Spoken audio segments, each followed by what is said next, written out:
Hello बच्चों, let's see the question. The question is a beaker contains a base and a few drops of phenolphthalein. Okay, were added. The pink color appeared. Now an acid was added drop by drop in the solution. The instant at which the color disappears can be inferred as. So now what we have to see in this question. तो सबसे पहले देखते हैं की concept क्या होगा. तो की कंसेप्ट जो मेजरली होगा वो यहाँ पे होगा न्यूट्रलाइजेशन. हमारी न्यूट्रलाइजेशन हो जाएगी जिसकी वजह से कलर गायब होगा. देन वी विल मूव कि क्या होगा. सबसे पहले की कंसेप्ट हमारा है न्यूट्रलाइजेशन.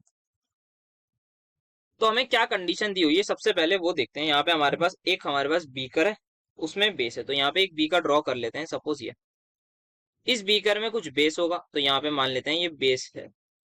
अब हमने क्या ऐड करा है बाहर से, वो फिनोफ्थलीन ऐड करा है. तो यहाँ से जो है फिनोफ्थलीन ऐड कर दिया, फिनॉल थैली ये ऐड कर दिया हमने. ठीक है, अब जैसे ये ऐड हम करेंगे तो हम तो यहाँ जिसकी वजह से अब बेस में फिनोफ्थलीन आ गया. तो जैसे ये फिनोफ्थलीन आएगा तो ये पिंक कलर हो जाएगा. Now what we are going to do now, हम यहाँ पर क्योंकि यहाँ पे अब वो आ गया पिंक कलर, तो हम drop by drop acid add कर रहे हैं. तो यहाँ से अब एसिड ऐड करेंगे तो अब पिंक कलर जो है गायब हो गया. अब ये पिंक कलर थोड़ी देर बाद गायब हो गया. तो वो पिंक कलर जो गायब हुआ है वो क्या बता रहा है, ये हमें बताना है इस क्वेश्चन में. ये जो पिंक कलर गायब हुआ है वो हमें क्या बता रहा है उसके बारे में डिस्कस करना है. तो आइए देखते हैं यहाँ पे सबसे पहले ये पिंक कलर आया क्यों था ये समझते हैं. सो यहाँ पे अगर कभी भी फिनोफ्थलीन हमारे पास एक इंडिकेटर होता है फॉर बेस ओनली. सिर्फ और सिर्फ बेस के लिए हमारे पास इंडिकेटर होता है. ये बताता है कि हमारे पास वैसे तो मतलब एसिड बेस दोनों होता है, तो बेस इंडिकेटर होता है. तो ये जब भी कोई बेस प्रेजेंट होगा तो ये कलर चेंज कर लेता है पिंक में इन केस ऑफ बेस. और अगर कोई एसिड होगा और जब फिनोफ्थलीन हम ऐड करेंगे तो इस केस में नो कलर चेंज. तो यहाँ पे कोई भी जो है कलर चेंज नहीं आएगा. जैसा सोल्यूशन होगा वैसा ही रहेगा. अगर एक सोल्यूशन में एसिड रखा है और मैं फिनोफ्थलीन डाल दूं तो जैसा पहले सॉल्यूशन था वैसा ही बाद में होगा. तो सिमिलर थिंग ये हमारे इस केस में ये कि जैसे ही कोई भी बेस उसमें ऐड करा हमने फिनोफ्थलीन, तो जो सॉल्यूशन है वो हमारा पिंक हो गया. फिनॉल टी एच आएगा ना, थैली. हमने ये काम करा तो हमारा जो सॉल्यूशन है वो पिंक हो गया.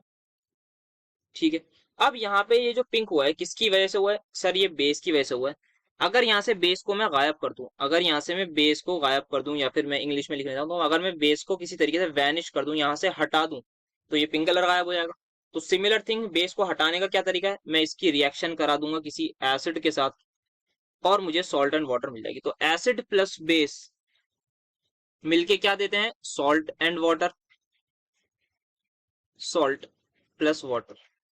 और इसी रिएक्शन को हम कहते हैं न्यूट्रलाइजेशन रिएक्शन. यही रिएक्शन होती है हमारी न्यूट्रलाइजेशन रिएक्शन. तो अब यहाँ पे हमारे पास बेस है और बेस के साथ पिंक कलर आया है. अब जैसे ही हमने एसिड ड्रॉप बाय ड्रॉप डाला, यहाँ पे जो है इस सॉल्यूशन में हमारे पास पिंक कलर है, मान लेते हैं ये पिंक कलर है. अब यहाँ पे मैं बाहर से एसिड ऐड कर रहा हूँ तो मैं ड्रॉप बाय ड्रॉप डाल रहा हूँ.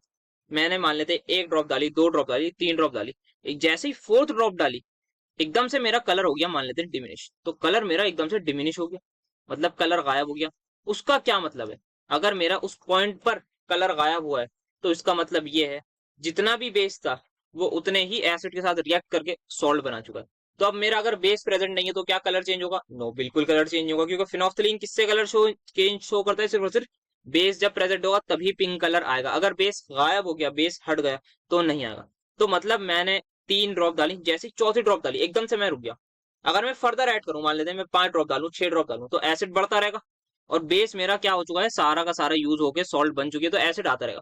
और एसिड से कोई भी कलर चेंज नहीं होगा. तो मैक्सिमम मैं कितना भी एसिड डाल सकता हूँ, जितना मैं चाहूँ. मैक्सिमम एसिड की कोई लिमिट नहीं है, कुछ भी फिर चेंज नहीं होगा.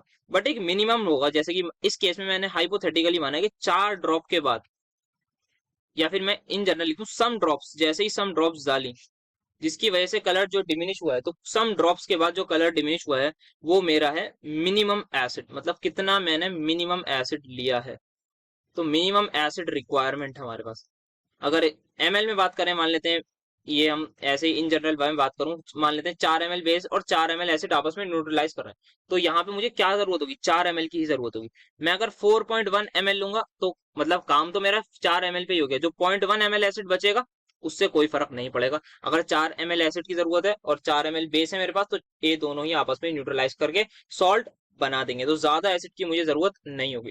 तो यहाँ पे क्या जरूरत है, हमें क्या करना है, ऐसा इंस्टेंट बताना है जिस इंस्टेंट पे कलर डिसअपियर हो जाए, उसको हम क्या कहेंगे, उसको हम कहेंगे कि ऐसा पॉइंट है जब हमारा मैक्सिमम एसिड, नहीं मैक्सिमम नहीं है हमारे पास कोई लिमिट, हम कितना भी एसिड डाल सकते हैं, तो कितना जितना डालेंगे, क्योंकि फिर जब एसिड डालते रहेंगे तो हमारे पास कलर में कोई भी चेंज नहीं आएगा, जो कलर डिसअपियर हुआ है वो डिसअपियर ही रहेगा, दोबारा नहीं आएगा, बिकॉज बेस अब जा चुका है।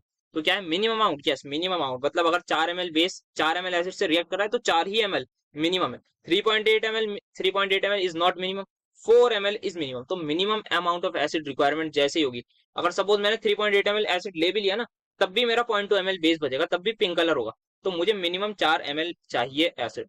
तो दैट्स वाई ये क्या कह रहा है, ये इंस्टेंट मुझे जो बता रहा है, ये बता रहा है minimum amount of acid required, ये एकदम सही होगा। सो आगे बढ़े, minimum amount of indicator required, नहीं इंडिकेटर तो कुछ काम ही नहीं करेगा न्यूट्रलाइजेशन में। मैक्सिमम अमाउंट ऑफ इंडिकेटर, नहीं इंडिकेटर का काम ही नहीं है कुछ न्यूट्रलाइजेशन में, इंडिकेटर तो बस कलर शो कर रहा है।